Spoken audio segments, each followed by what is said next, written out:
and comments and sharing. And I invite those of you who are present, who's at Green Spirit for the first time. I'm going to look around. Well, welcome newcomers. We have 3 newcomers and some old timers here. And we are having wonderful weather here at Circle Sanctuary Nature Preserve. So what I'd like to do now, this is Lughnasadh Eve, July 31st. In most traditions, this is when people will celebrate this ancient Celtic fire festival. Many people will begin in the afternoon, but going into the evening, and then it culminates on August 1st. Now, Lughnasadh is an ancient Celtic fire festival. How ancient? Well, some say 1600 BCE, maybe even longer than that. It's named for the Celtic god Lugh, multi-talented, one of the Tuatha De Danann. And if you know your Irish, your Celtic mythology, you will know that the lore about why this festival happens is that his foster mother, Celtio is one way that people have pronounced it, was clearing fields so that agriculture could happen. However, she overdid it and died. And to honor his foster mother, he created games, rituals, feasting. So the name Lughnasadh, L-U-G-H, and then depending on which spelling you get, N-A-S-A, and sometimes a D-H is at the end, means assembly of Lugh. Well, many people say that the foster mother actually is symbolic of earlier peoples who were in the lands before another wave of migration came in. So the symbolic piece about his foster mother dying actually represents a shift in who was basically dominant on the land. There's a lot of lore about how Lughnasadh came to be. I'd like to share a bit of that, but today's workshop is really taking a look at some ways that you can work magic, transformation on this special time. Now, I actually celebrate this holiday multiple days and nights, and I suspect in the ancient past, then certainly some of the lore that comes down to us, it was very common for people to celebrate not on a single day and night, but actually over a period of several days and nights. This is a Celtic fire festival. It's one of 4 Celtic fire festivals. And later today at Circle Sanctuary Nature Preserve, we're going to be kindling a fire and keeping alive that tradition.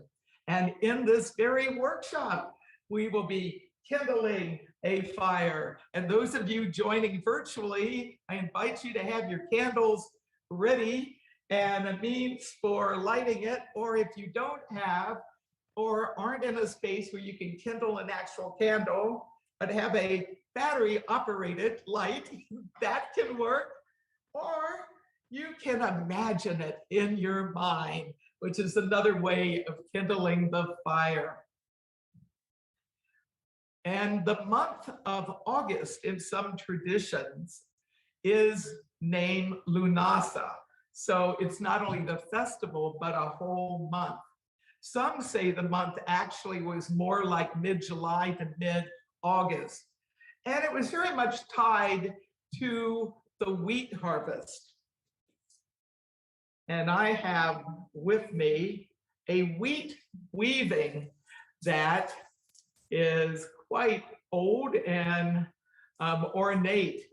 But the idea was that you would take the first of the wheat that is ripe and you would make some type of sacred object. Sometimes it was a corn dolly or wheat weaving like this, And sometimes it was a loaf of bread. And many people bake bread on this particular time, and they're gluten-free alternatives for people that want that as an option for themselves. In addition, this holiday has been connected and called the first fruits holiday. And around here, what are those first fruits but blackberries? Now, in Ireland, bilberries are the names, which is kind of blueberry. And in fact, the Sunday closest to Lughnasadh, closest to August 1st, July 31st, is often called Bilberry Sunday.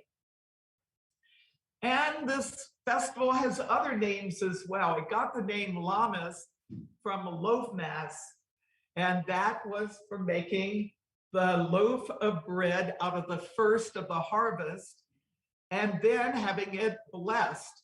Well, in pagan times, it was blessed in a pagan way as Europe became Christianized, and amongst the Anglo-Saxons, Lughnasadh Lammas became a Christian feast day. And some people call this holiday Lammas who are pagan. Some who are Christian call it Lammas. And Lughnasadh is used in a lot of different ways now. In fact, it's undergoing a real revival. There was a well-known play, theatrical production called Dancing at Lughnasadh. I'm wondering if anyone here in the room has seen the movie or has seen the play. Wow, here at Circle Sanctuary Nature Preserve, at our Green Spirit Festival opening evening, after our opening ritual, there was much dancing and prancing and having fun.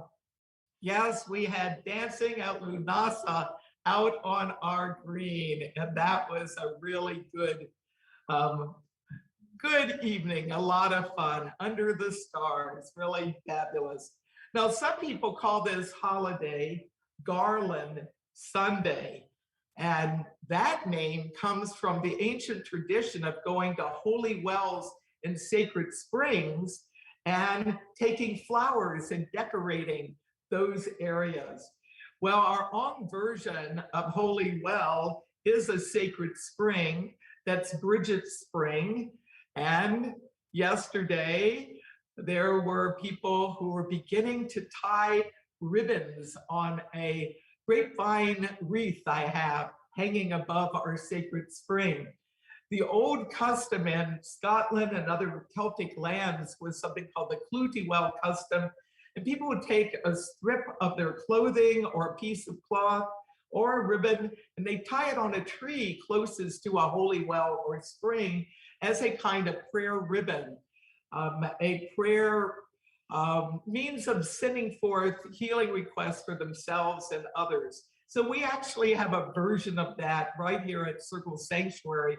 And those of you who are here for the workshop, if you haven't had a chance to go down to our spring, wow, a wonderful time to be able to do it. We have great weather this weekend, and we have a little silver pail that I have hooked up on a shepherd's hook next to where this big wreath is that people have begun tying ribbons. And so I invite you to tie a ribbon on with a wish. It can be healing for yourself or for others, for the planet, and you'll be keeping alive a tradition. So what are some of the other ways that this festival time is celebrated? Having fun, having a party, feasting, being exuberant, getting together with others. And you'll find these traditions happening at not only the 4 Celtic fire festivals, spaced evenly through the year at the midpoint of each of the 4 seasons, but contemporary pagans, we celebrate 8 holidays, the solstices and the equinoxes and the midpoints between. So the idea of feasting and having fun is pretty much a universal thing across traditions. and for each of those festivals. There is also the tradition of games. And long ago, as this Feast of Lugh came to be amongst the Celtic peoples, there not only was feasting and people gathering, there were markets. I know we get our country fairs from that now. That's a modern day version of that. But there is also the doing games of strength, agility, and amongst the Celts, the lore is there were also competitions, singing contests and storytelling, and just a variety of competitions. Well, in contemporary times, we have Highland games in different parts of the US and in Scotland, of course, other parts of the world where there's been people with those traditions. I'm wondering if those of you who are gathered here, anyone been part of Highland Games? It's really, I went to some, I'm originally from Virginia, and I went to Scottish Highland Games, not too far where some of my ancestors settled back in the 1700s. It's really fabulous. Well, some say the games dated back to 1600 BCE amongst the Celts, and that the Olympics started 750 BCE in Greece. Was there any cross-cultural contact amongst those peoples? Don't know for sure, but clearly what we have going on in our world today is Olympic Games going on this weekend over in Japan, and actually they're going on for a couple weeks. Now, some of the lore that I've heard is with the Greeks, the Olympic Games were every 4 years, but there were also games for other deities. So you didn't have to wait 4 years to connect with the Olympics. And even now, the Olympics, we have winter games and summer games, but of course, COVID has given us different scheduling. We're celebrating the 2020 Summer Games in 2021. And one of the great things about being able to bring people together in celebration is it really allowed time to be present where people were not engaging actively in conflict. So there's been a peace tradition, even though there is a conflictual competitive piece with the games. Actually, wars were put on hold for the most part over the years so that people could get together in a peaceful way. And I saw the opening ceremonies of the Olympics, and that theme of peace was, and inclusion and celebrating diversity was very well done. So games were part of what happened in the ancient past and continue to happen now. We have something we call the Lughnasadh. And in the ancient past, people would get together, not only back during Celtic times, but in medieval times, the idea of fairs where people would gather into villages, and it would attract a lot of folks. They'd bring produce and have artisan booths and things. Well, we have our own version of Lughnasadh right here at the Green Spirit Festival. And of course, there is harvest connected with this. In past years, we've done the mugwort harvest and harvested some other things. I heard from my husband, Dennis, AKA Dr. D, when he took the nature communion and prairie walk mindfulness meditation. Some of the folks went the long route with them and actually did some blackberry picking along the way. So I know there's been some harvesting going on today already. And the idea at Lughnasadh time of going up a mountain or a hillside, going to a holy place, that is something quite ancient as well. And Christian times, they became Christian pilgrimages this time, and people would go up to a high place in Ireland connected with St. Patrick. Well, before St. Patrick, There were all sorts of pagan divinities there. We'll be doing our own version of that tomorrow morning. I will be at the stone circle atop Ritual Mound. And so we will have a Lughnasadh morning meditation and communion with the land as part of our own celebration. Well, what I'd like to have us all do is some fire magic. So all of you here in our temple room, I have a candle for all of us, which I'm going to kindle. And I invite those of you who are joining us virtually to get your candles ready. And I have a fire chant for that. And the chant goes, Lughnasadh fire, Lughnasadh light, Lughnasadh magic, shining bright. You will know, those of you who've been to my workshops and rituals know I love chants and I make them fairly simple. So you don't have to be an opera singer to be able to join in. And part of, I guess, that style of chanting has come from political activism, being in the streets and raising voices to bring about positive social change. Because I learned very early as a teenager the power of voice when people join together. So I invite you to get your candle ready, and the chant is Lughnasadh fire, Lughnasadh light, Lughnasadh magic, shining bright. And I'm going to invite all of you here to join me in speaking it, and then I'll kind of put some melody into it. Lughnasadh fire, Lughnasadh light, Lughnasadh magic, shining bright. Lughnasadh fire, Lughnasadh light, Lughnasadh magic, shining bright. Lughnasadh fire, Lughnasadh light, Lughnasadh magic, shining bright. Lughnasadh fire, Lughnasadh light, Lughnasadh magic, shining bright. Lughnasadh fire, Lughnasadh light, Lughnasadh magic, shining bright.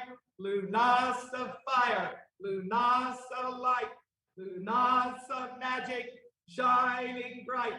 Lughnasadh fire, Lughnasadh light, Lughnasadh magic, shining bright. So in the next few moments, I invite you to look at the candle before you or the candle that you're envisioning. Spend a few moments now, and as you look at that fire, imagine it being a symbol of the sacred sun, a symbol of Lugh, a symbol of this holiday time.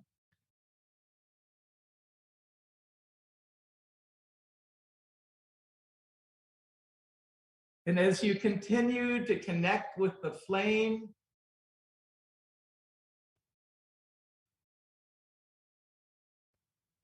connect with all of us here in the temple at Circle Sanctuary around this symbol of Lughnasadh fire, and connecting us with those of you who are joining us virtually. And we expand this awareness now to connecting with everyone who's celebrating Lughnasadh in the Northern Hemisphere, and Imbolc in the Southern Hemisphere, where people are kindling fires, candles, bonfires, campfires, hearth fires. And I invite you to continue to experience this fire as linking in with the Olympic torch blazing in Tokyo.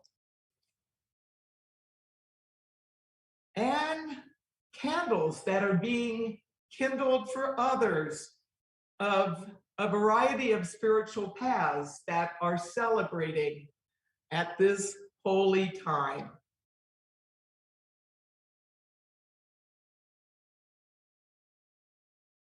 And now imagine this light also is connecting us not only with past and present, but future.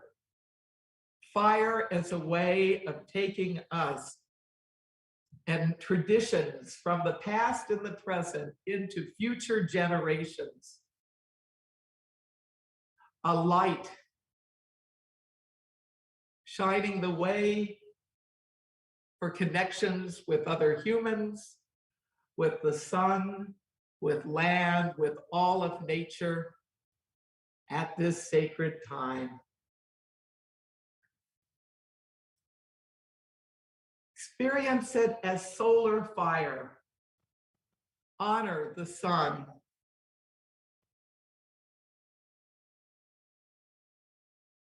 And yes, this is a wick that is burning. But as we connect with solar fire, let's also connect with solar energy and envision a world where solar power is widespread on planet Earth and is part of green, sustainable power and energy that we have. And finally, as we close our eyes, let us imagine this sacred fire shining within us in our own souls, in our imagination.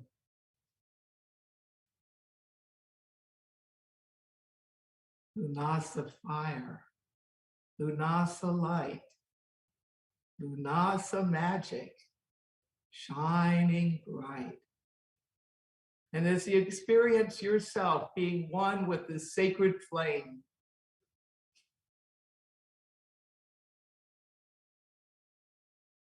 let that fire not only be fire that energizes your life force,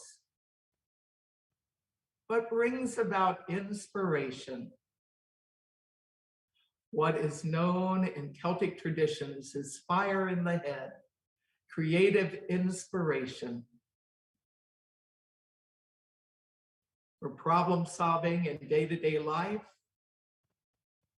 for healing, for inspiration,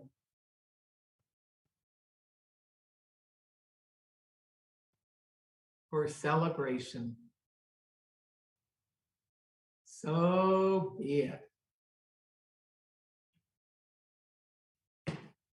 So, fire is something that is timeless and been around with this holiday time since the most ancient times. In ancient times, people would go atop hills and mountaintops and kindle fires. And what an amazing thing. However, if you are living in a place where there are wildfires burning, I invite you to recycle the Lughnasadh fire as a solar fire and let it bring energy to those who are fighting the wildfires that are creating so much destruction right now. So what else can you do with fire magic at this time? If you are able to go and dance around a fire, that can be fun.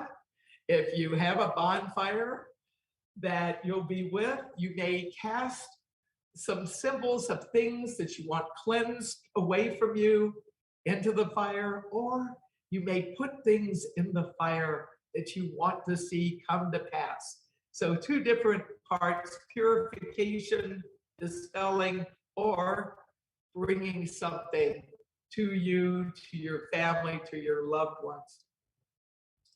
What are some other things to do? What other magic happens at Lughnasadh time? Well, one thing is engaging with nature in a sacred way.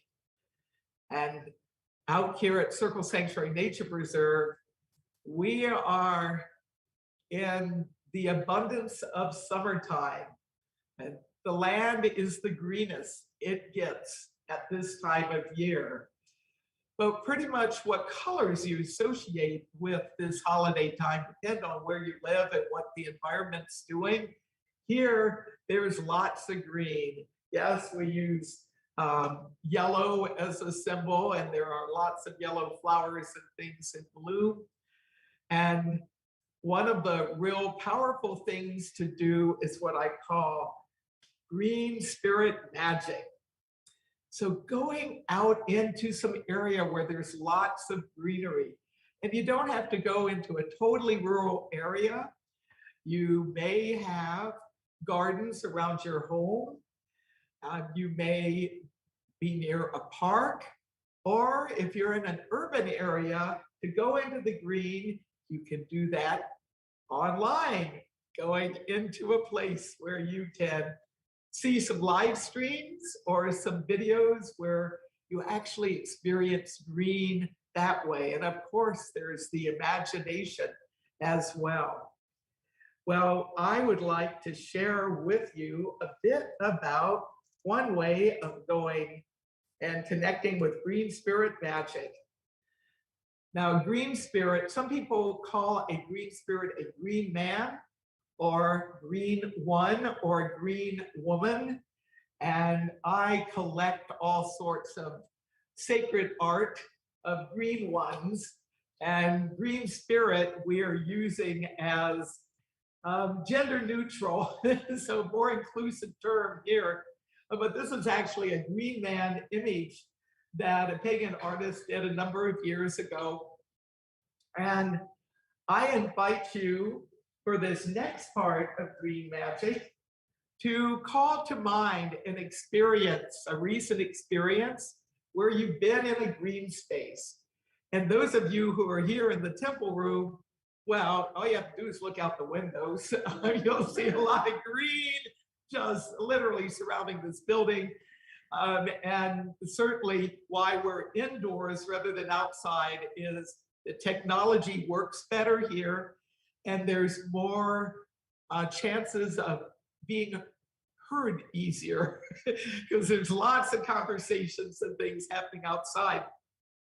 So I invite you to join with me at this Lughnasadh Eve time and connecting with the spirits of the green. Some people call it the spirits of the greenwood, or the green spirits, or the green spirit. And I have a green spirit invocation that I invite you all to join into. And this too is fairly easy. We call the green spirit to come to us and then to be with us, to help us, to heal us, to teach us, to guide us. And that's the chant. And as we do this chant, I invite you to close your eyes and envision green spirit. What form will it come to you in? And it goes like this. Green spirit, come to us. Green spirit, be with us. Green spirit, help us. Green spirit, heal us. Green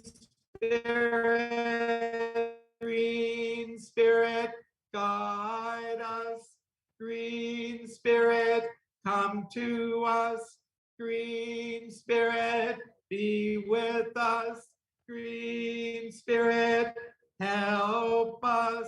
Green spirit, heal us. Green spirit, teach us. Green spirit, guide us. And as you reflect on green spirit, what form comes to mind? What image? If there's vegetation, what type of vegetation? Invite your connection with green spirit, to deepen your resonance with the green world.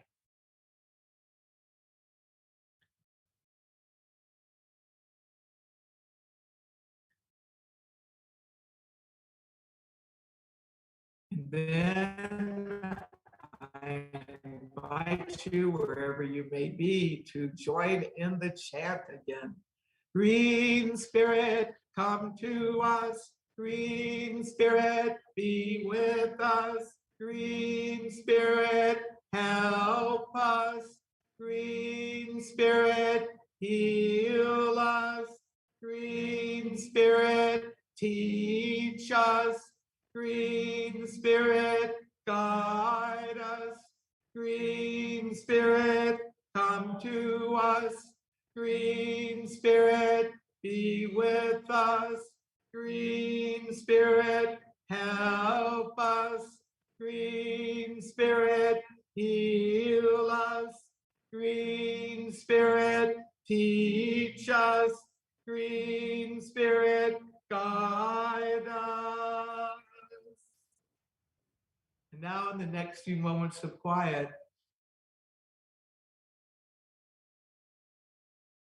let green spirit bring you a message. A message for yourself at this Lughnasadh Eve magic time.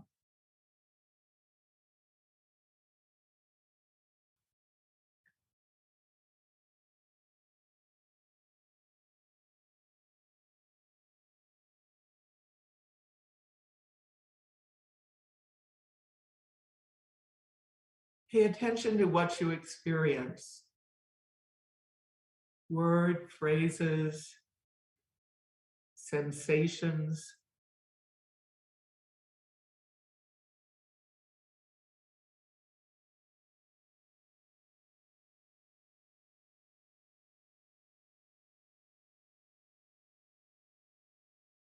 And know that you can use this chant or some of your own choosing to deepen your connection with the green world.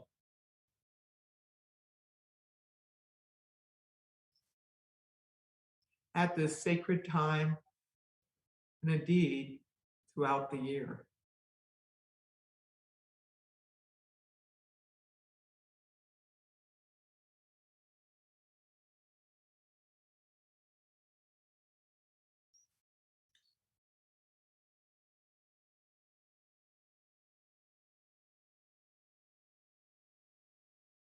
And then as you feel complete with that, give thanks to the green spirit that you have connected with.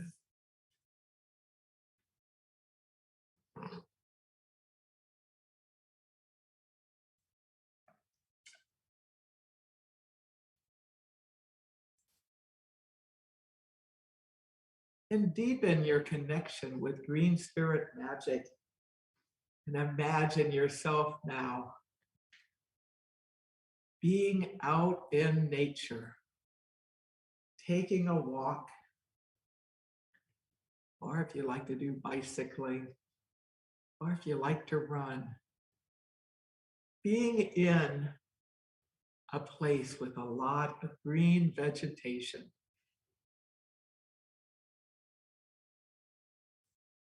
Experience yourself opening up and feeling that green, vibrant, life-sustaining energy.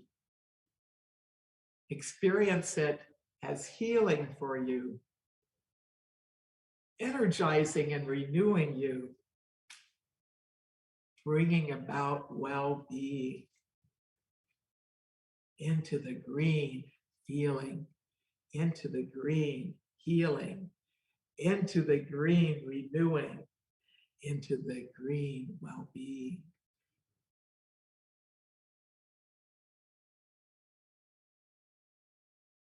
Letting your awareness and your imagination experiencing, feeling the green, the life that's within the plants, connecting with it, experiencing it as a healing presence, renewing you, and bringing about greater well-being.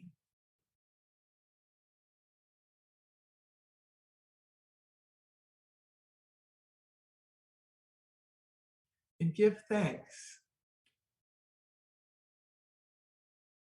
for this green spirit magic.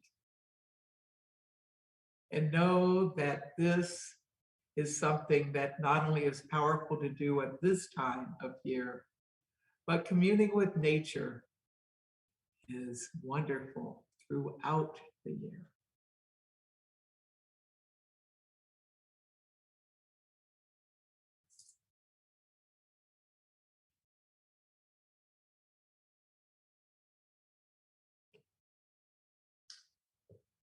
So be it. Wow, we have an opportunity now for something very different. We've been kind of meditative, being in the Greek. Wow, you know, Lughnasadh is magic in so many ways. Not only the Celtic holiday, the pagan holiday, the Christo-pagan holiday, and the Christian holiday, and all of that, but it is part of our pop culture. How is that? Who could have been born on July 31st but Harry Potter? How did that happen? Could it be that J.K. Rowling was birthed on July 31st? Yes, indeed. And this has found its way in all sorts of popular culture and literature. So we have a bit of that Pottermania energy connected with it, but there's actually a story I'd like to share with you. I have a sense that this actually did happen because I have talked in this lifetime with people who firsthand were part of this. In 1940, Lughnasadh time, 1940, in Great Britain, the whole country was under threat. The Nazis were trying to invade England. And people who were involved in magical ways, and I've heard several versions of this tale. I'll share some from the book called Witch Father about Gerald Gardner, who helped birth contemporary forms of Wicca. British traditional witchcraft is sometimes what it's called. He and others gathered, and according to one account, there were 17 in the circle gathered at a place on Lammas night, and they used Lammas more than the term Lughnasadh, but it's essentially the same holiday, in 1940, and did workings to keep Hitler from invading Great Britain. Well, so that's one version of it. And it was around midnight, and it went on for a while, and people worked, and they endeavored to plant thoughts within Hitler's own mind to have him decide not to invade Great Britain. Well, I've heard about this grand working. It actually, one name that was given for this is something that you might call a military term, Operation Cone of Power, which is what an amazing name. And that name comes from when you get a number of people together and they're raising energy, it looks like a cone. Some say that old style and contemporary pop culture Halloween witch's hat is a cone of power that you wear on your head. And some say that the old style dunce cap that was sometimes people who weren't doing well academically in school got to wear and sit in a corner. I think parents would lawyer up at this point, so we don't really have that as corrective feedback. But essentially, the idea is kind of pyramid power, energy coming down on the head, hopefully create some greater brilliance. A lot of folklore about that. But this Operation Cone of Power, I am pretty certain did happen in at least that occasion, because I talked to a woman named Roland Nordic when I taught in New York City in the early 1980s, a well-known tarot reader, and she was present at this working. And according to her, it wasn't just Gardner and his coven, his group of people, that there were actually people across Great Britain that were doing this, a number of different circles, and she was part of one of those circles. Well, years later, another person who is well known for her teachings and her networking, Lady Olivia Robertson, who founded with her brother the Fellowship of Isis. She was very young at the time, and both these women now have passed on. And she actually was here, Olivia was here a number of years ago at one of our festivals. And so I miss connecting with her, but I'm really glad to have had her as a friend. We didn't see each other too often because she lived in the family castle in Ireland. And, but yet she told me the tale that paralleled what Rolla told me, that there are actually a number of different groups. And I haven't had a chance to have some in-depth conversations with some of the people that have worked on the more Gardnerian piece of this. But she too said that people gathered all together and it was coordinated, that people were all working for the benefit of the country as a whole. And England, the Great Britain, was spared. So first of all, did these workings happen? And were they responsible for what happened? I think they probably did happen, and I do think they played a part in it. In fact, as people have gone into the history of World War II, and one of the real problems with part of how Hitler came into power and was asserting himself was tapping into metaphysical realities. And it wasn't just usual kinds of warfare type things, but was really looking into a variety of magical traditions, not only some old pagan stuff, but some Christian stuff, even Tibetan Buddhism stuff, and appropriating it and twisting it and using it to harm people. And as somebody who's devoted my life to standing up for equality, liberty, and justice for all, I look at things that are happening in our world today, and I do think it's really important that we find good ways to collaborate. We don't necessarily have to go out to a forest at midnight and dance around a fire and try to plant a thought in somebody who's being problematic's mind. But I do think we need to be aware that in addition to being politically active and expressing things that we would like to see happen, make sure we get our facts straight, and develop your critical thinking skills, and really look not only for what's good for humans, but the planet as a whole. And we're really at a crossroads time here in a number of different ways. And part of it has to do with climate change. And that, to me, is one of the biggest, if not the biggest threat to what's happening on the planet. Related to that climate change is COVID. And many say that there has been this creature to human transmission of some viruses, in part because of disruptions within the human realm and the animal realm. That's a whole nother workshop. But regardless of what your attitudes are and what information you've looked at, is where COVID came from. And clearly, I don't think people absolutely know yet. There's a lot of theories that are being considered, but I do know from my academic and professional background in the sciences that if you have a virus, it's a deadly virus, and it is not contained, stopped down, and it keeps spreading, it's going to change. It's going to change to survive. And unfortunately, with the Delta variant, that's what's been going on.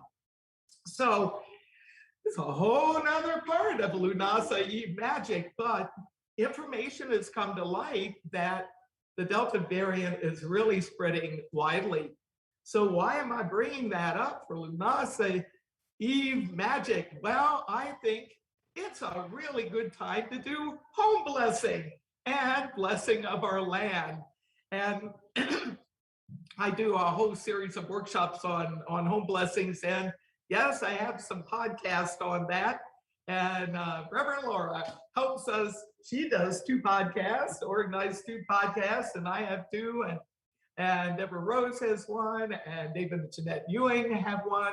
So find out more about that at CSNP, our schedule on the Circle Sanctuary website, and you'll go to Facebook if you're on Facebook and go to CSN Podcast, and Laura keeps that page full of information. Thank you, Laura.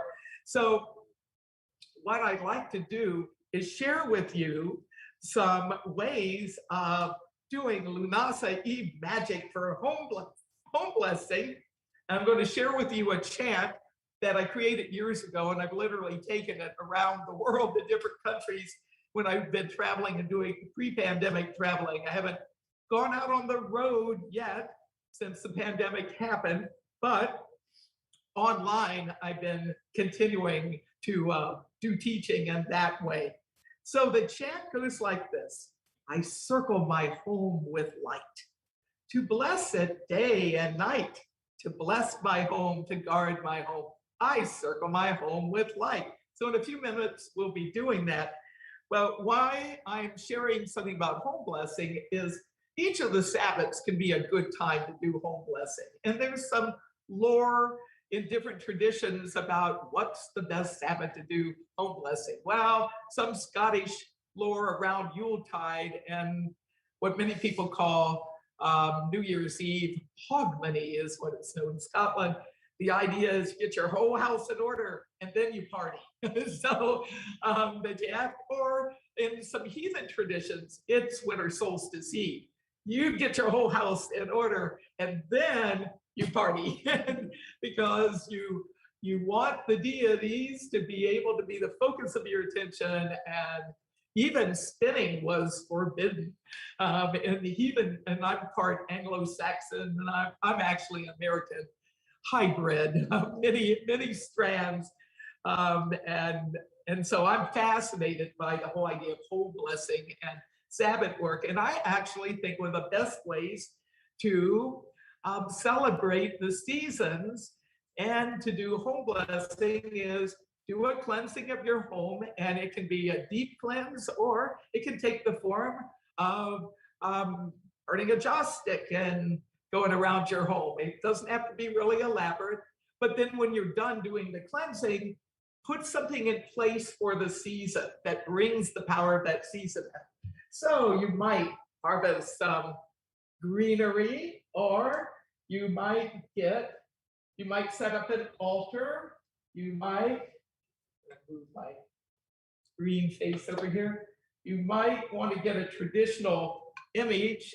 I have a pinnacle plaque, and 5-pointed stars are used across the world in a lot of different cultures, and clearly in contemporary paganism they're used a lot. Some say they go back to ancient Greece. Remember Pythagoras and the 3, 4, 5 triangle? Well, he had a mystery school, and the symbol, how you could tell if somebody was involved with that mystery school, they wore or made the sign of the pentacle. Earth, air, fire, water, spirit.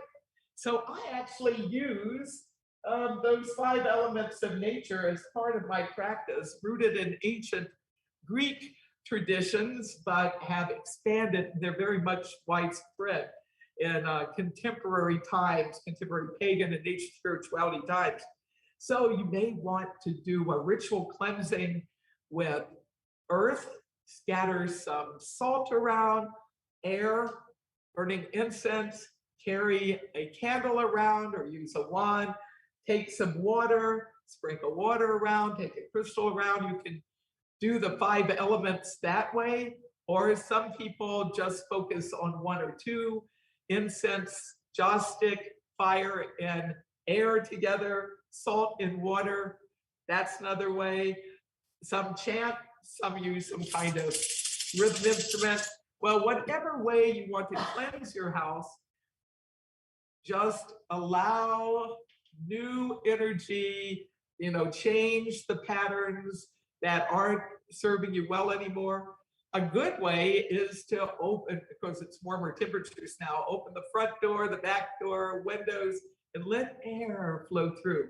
Unless you're in a zone where you're getting some pollution in the air, such as wildfire smoke, not a good idea to do it in that sense. But there's a lot of different ways to bless your home. I do think at Lughnasadh time, because usually the weather is such you can get outside, another old way was to walk the boundaries of the land of your place, to circumambulate the boundaries. And the ancient Romans did that, the ancient Greeks, a lot of different peoples do it. I do think it's important, if you haven't done a house blessing before, to not only bless the outside, but bless the inside. So after you've done some cleansing work, then you want to bring into your place stuff that's going to benefit you, whoever else lives with you, joins with you. Well, this circles around back to the pandemic and whatever. We do need to be careful how our places are. We've got fans going on in here, and we're socially distanced and everything. So I suggest that we do a short meditation and envision our home, because we have those of you here at the festival. Well, you're here at the festival home, but you can call up your home in your mind's eye if you wish. And those of you who are watching live from different locations, thank you for joining us. If you're watching from your home, I invite you to call the energy of your home into your consciousness, or you might be at another place, in which case you can imagine it. So I'm going to guide a short meditation, and then we will do the chant together, but I will teach the chant.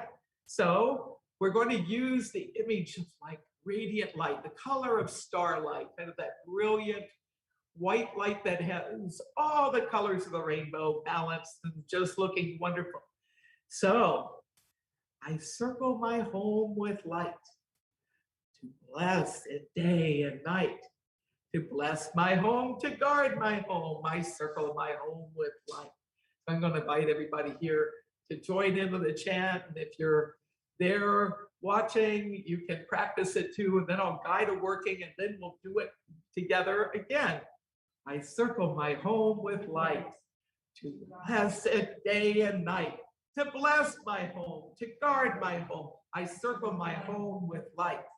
I circle my home with light, to bless it day and night, to bless my home, to guard my home. I circle my home with light.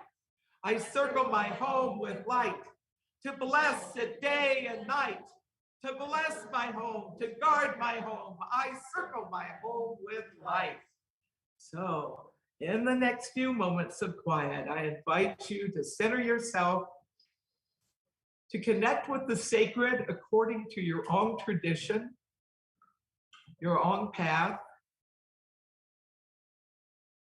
by whatever name or names you resonate with the sacred.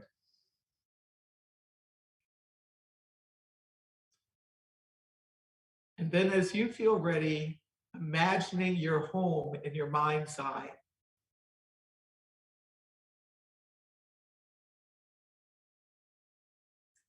and imagining yourself inside your home.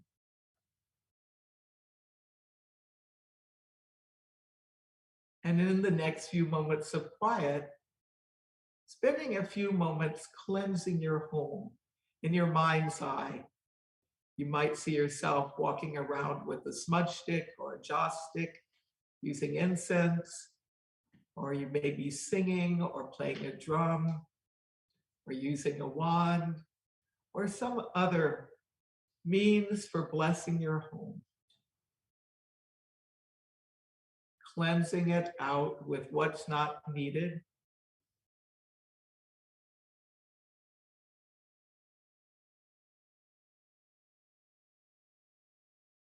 Moving around your home, in the interior,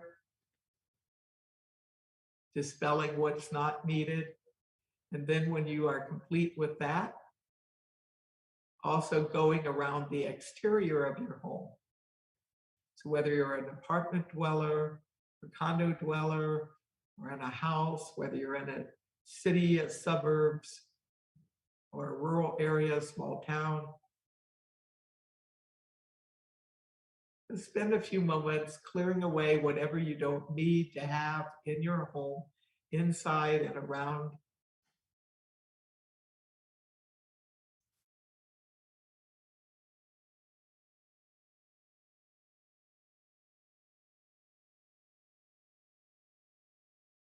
Experiencing cleansing, cleansing, cleansing.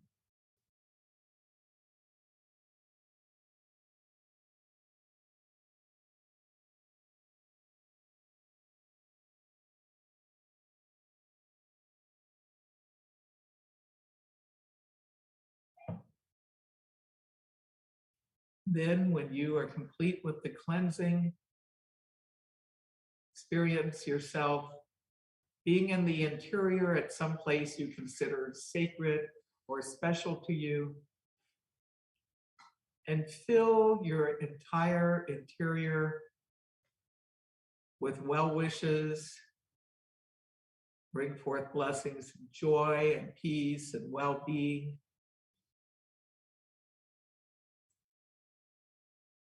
You may see that in the form of waves of love and joy flowing through your whole house, home, apartment, interior. And then to spend a few moments also doing blessing work for what qualities and energies you want present on the exterior. Whatever land, place that it's at.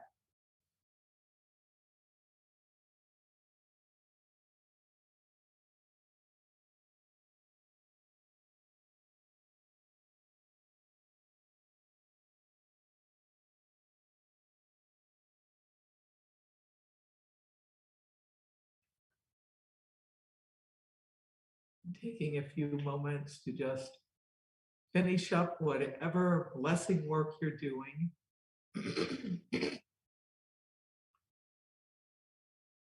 And then returning to the sacred place inside your home. And then imagining a ring of light forming around all the parts of your home place. A ring of protection, a ring that is anchoring all that well-being and joy that you have put forth.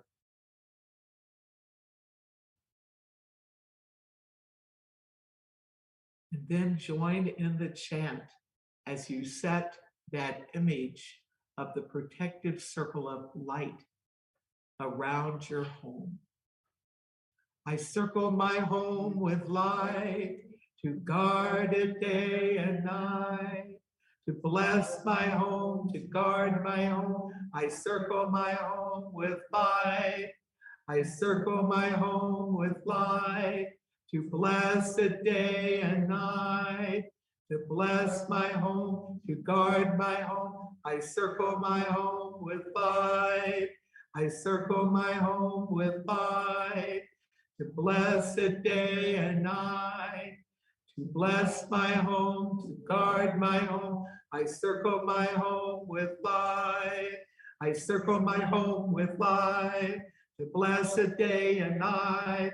To bless my home, to guard my home. I circle my home with 5.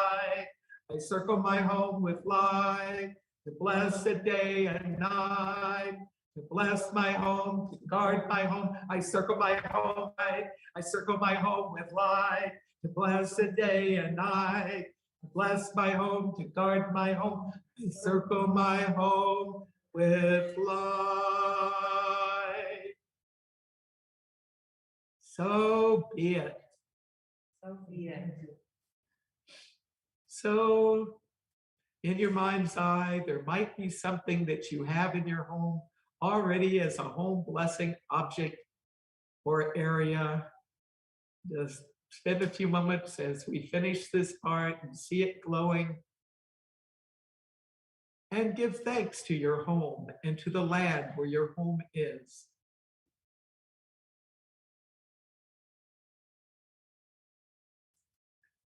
May you be safe, may you be well, may your home be safe, may your home be well, may your land be safe, may your land be well.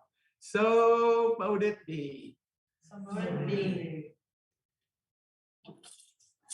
Wow, it's harvest magic time.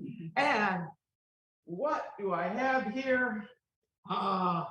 Bread. Now, some bake bread, some does hunting and gathering called shopping at the local farm market or grocery. This is called the hunter-gatherer version of bread baking. I have baked bread in the past. It's really wonderful. But I went to the local market specifically looking for round bread. And really bread at this time of year can take a lot of different shapes and forms. But the idea was in the old times, and I will hold it up and hopefully this is visible. This is a plate that shows a harvest scene. And I think I'll give this to Torby to pass around here. And it shows people literally bringing in the crops. And so it was a big community thing. This is actually before a lot of heavy duty farming equipment. But you know, some of these old traditions, and wheat was really a grain that was pretty much used around the world. There's all sorts of types of wheat, not the only grain, and some people do other harvest focus at this time of year. But you'll, you know, out here in Wisconsin, this kind of corn is what is associated with this holiday. But in Europe, actually wheat was considered corn. So when you hear about a corn dolly, well, it's usually this kind of corn dolly, which is a wheat weaving rather than a corn dolly made like this. So I have an actual corn husk, American corn dolly, and European style corn dolly too. And these can be great for home blessing, also for decorating a harvest altar. So one of the things that is really fun is to create an altar, decorate your home, bring that energy in. And actually, if you are looking to have a harvest altar, you can have a candle and a croissant. This is what you call easy altar, and it's less how much stuff you have, and it's more what the thought is. And what I like to do is, as part of harvesting, take some of the harvest that I have gathered, and And I have all sorts of different types of grain.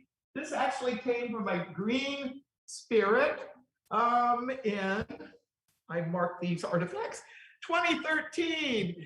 And one of the farmers in our community had these. These are oats. And it's always amazing what kinds of things will show up when we do community altars. We're doing most of this gathering outside. Actually, this is the only workshop inside because of the whole COVID thing and everything. But it can be really wonderful to create a harvest altar. And what are the harvest rituals that happen at this time? Bless harvest tools, bless the people doing the harvest, bless the harvest process, and as part of that blessing, also giving thanks. And I think that is a very universal kind of thing. And eating the foods, making the foods, this is what I'll be using in ritual tonight. This is from mint from the land here, and I live next door.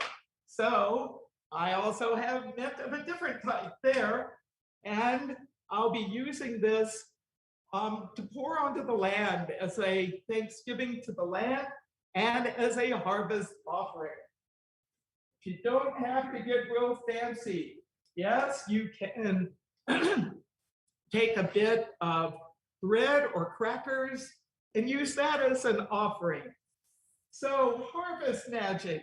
Why did people do harvest magic? To have it go well, to have it be done safely, and to have the storage process go well. Now in contemporary times, we've advanced to some extent. Sometimes agribusiness has been a problem, even though it has helped in some ways. And I do think as we move forward as a planet, we need to really get sustainable ways of doing agriculture and to cut down on the pesticides. I'd like them eliminated if we could, and to really look for more diversity in farming practices instead of these huge monoculture kinds of things.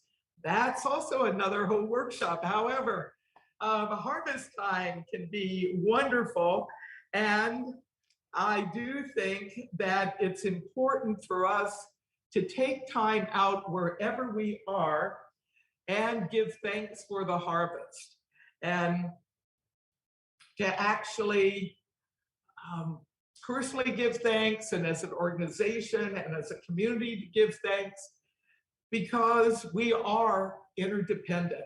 We are all part of that web of interdependence. So you can do all sorts of blessings and things on your gardens if you're a gardener, if you're a farmer on your fields. I do think one way of celebrating harvest, if you are able, is to contribute to people that are food insecure.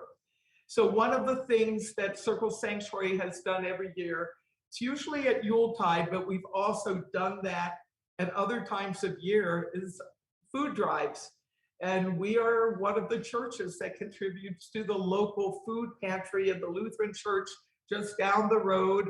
And they're very appreciative because we have, and here's the irony, many of the people that are using the food pantry actually are agricultural workers. So to have people that are food insecure, that are engaged in the actual work of bringing food to harvest, definitely need to share the abundance. And I think that is probably one of the most powerful harvest rituals that we can do, forms of harvest magic. But what I would like to do is to invite you to just to take a few moments as I play this singing bowl and call to mind your own connection with food.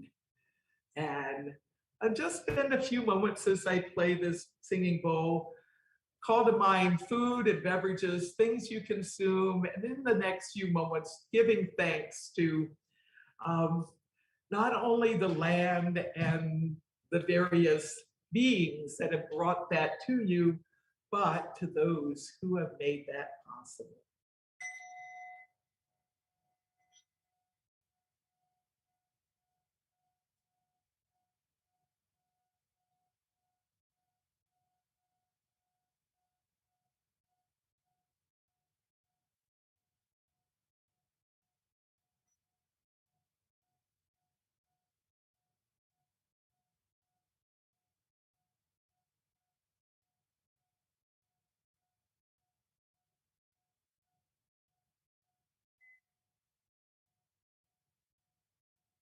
Thank you to the land.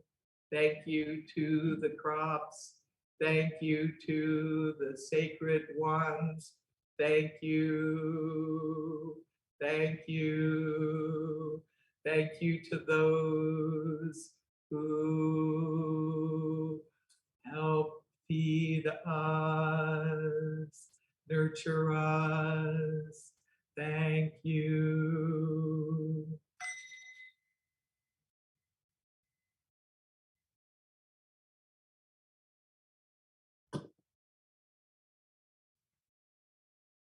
This is a time for prosperity. So, what is something that you can do? I'm going to invite you to use the color green as a color connected with prosperity. That may be prosperity in terms of financial abundance, in terms of good health, in terms of a prosperity consciousness where things are good. A simple chant: prosperity, come to me. Prosperity, come to me. Prosperity, come to me. Blessed be. So, those of you who are here for Green Spirit, you may want, as part of going into the green, to experience the resonance with prosperity in nature and then be one with it. Regardless of what your circumstances are, that can activate a sense of wholeness and wellness and help actually bring you that kind of prosperity that you need. And I also invite you to spend a few moments now and envision the world. This is my little tiny world, actually. I have in it a little pouch that has a crystal in it that literally has gone around the world with me in my various international travels to conferences and things. Parliament of the World's Religions, and it's gone to Africa, it's gone to Australia, it has gone to Europe, it's gone to Canada, it's gone to the United States. Well, let us spend a few moments as we conclude the workshop and imagine our planet glowing with prosperity and well-being, not only for humans, but for all of us. Healing and wellness to planet Earth. Healing and wellness to planet Earth. Healing and wellness to planet Earth. Healing and wellness to planet Earth.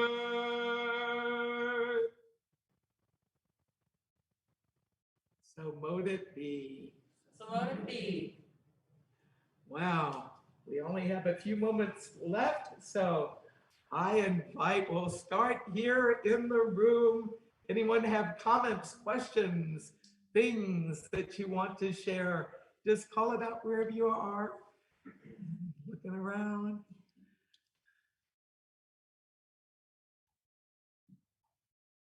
And Laura, any other comments or anything? Because of the delay, we're giving them a few seconds. Oh, okay. I just looked at the clock and went, oh, I better make time for some questions. And so what is something that you carry from this Lughnasadh magic into your festival time?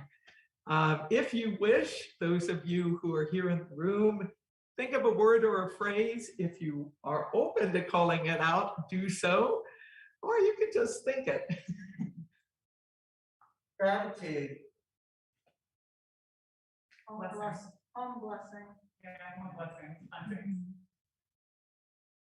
Gratitude and home blessing, good ones. And abundance. Abundance. And any of you who are watching, if you have a word or a phrase, we'll do that. And then we're going to close with a chant. And then there'll be time to actually go into the green, do some harvesting, connecting, and doing some more celebration. All right. So what is this chant? Llama's Round was a name. I kind of renamed it Llama's Chant. I'm not going to try to do a round right now, but it can be sung as a round. And Jim Allen and I, who helped start Circle many, many years ago, created this chant. We were a pagan folk duo. We actually traveled around the USA, the VW Bug or van that we were in, our pentagram van, no longer operational, but it's a artifact right down the road to our ritual circle. So yes, you'll see Wicca on the license plates, and we have taught people this chant over the years, and I'd like to share it with you. Now is the time when the harvest starts again. I'll invite you all to do a line at a time. Now is the time when the harvest starts again. Now is the time when the harvest starts again. So sing and dance until night ends. So sing and dance until night ends. Praising the powers on whom we depend. Praising the powers on whom we depend. Now we're going to put all three together. Now is the time when the harvest starts again. So sing and dance until night's end, praising the powers on whom we depend. Now is the time when the harvest starts again. So sing and dance until night ends, praising the powers on whom we depend. So now we're going to teach the melody, and it goes like, and I'll do them one line at a time, make it easier. Now is the time when the harvest starts again. Now is the time when the harvest starts again. So sing and dance until night ends. So sing and dance until night ends, praising the powers on whom we depend, praising the powers on whom we depend. So those of us here, you think we can all do it together? All right, this is good. Now is the time when the harvest starts again. So sing and dance until night ends, praising the powers on whom we depend. Now is the time when the harvest starts again. So sing and dance until night ends, praising the powers on whom we depend. So be it. Well, we're going to be singing and dancing. Some may make it all night long. But we can continue in our dreams. I'm so glad for everybody who has been joining us. And I'm checking in with Laura to see if there are any more comments or things. There are comments of prosperity, bringing to mind all the blessings of the season, beautiful celebration, and somebody's commenting that they're going to the woods near their home to tie a ribbon of the tree spirit and spring and bring water back to their home. So they are all joining very much into the celebration with all of us. Well, thank you, Laura. Let's give Laura a hand. And thank you, Torby, for doing this. And Reverend Bob has got some software that's taking it to Zoom to out there and everything. Let's give a hand to Reverend Bob. Hand to each other. Everybody online and in person. Well, this is a time where you make magic and try new things.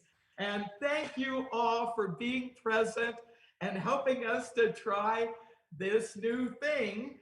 Who knows where this pandemic thing is going to be, but I'm committed to making sure that we have the opportunity to continue to celebrate the Sabbaths.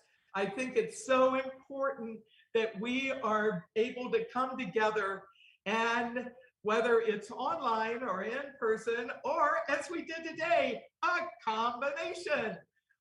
It's a way of convergent community, keeping the old ways alive, transforming them into new forms. And now a plug for our full moon circle. So we have a virtual full moon circle every month. Now, it used to be in person only, right here in this very temple room for part of it, and then outside under the moon for part of it. We're continuing our full moons right now, totally virtually. And why we're doing that is we have found a lot of people really are looking for community at full moon time. And this is a way that Circle Sanctuary can do a service for the much larger circle of people we connect with. And yes, we had people here from West Coast, East Coast, and in the middle from many different places. And we are really doing the best we can to continue to meet in person safely. However, monthly full moon circle, well, this is something that we're evolving a new way to do full moons. And Judith, who is here at this gathering, is helping to coordinate that with me. Laura has been helping, and Torby has helped from time to time. And so I invite you to join us for Powerful Dreams Full Moon Circle later this month. And for those of you who live close enough to come to events, we have something called the Sacred Fire Circle that we're hoping we'll be able to continue to plan to have, which is Labor Day weekend. So we're continuing our plans to celebrate the seasons and to do education and transformation. So while it's time for this circle to be open, it's never broken. Merry meet and merry part and merry meet again. Woo! Be safe, be wise, so be it. So we'll conclude.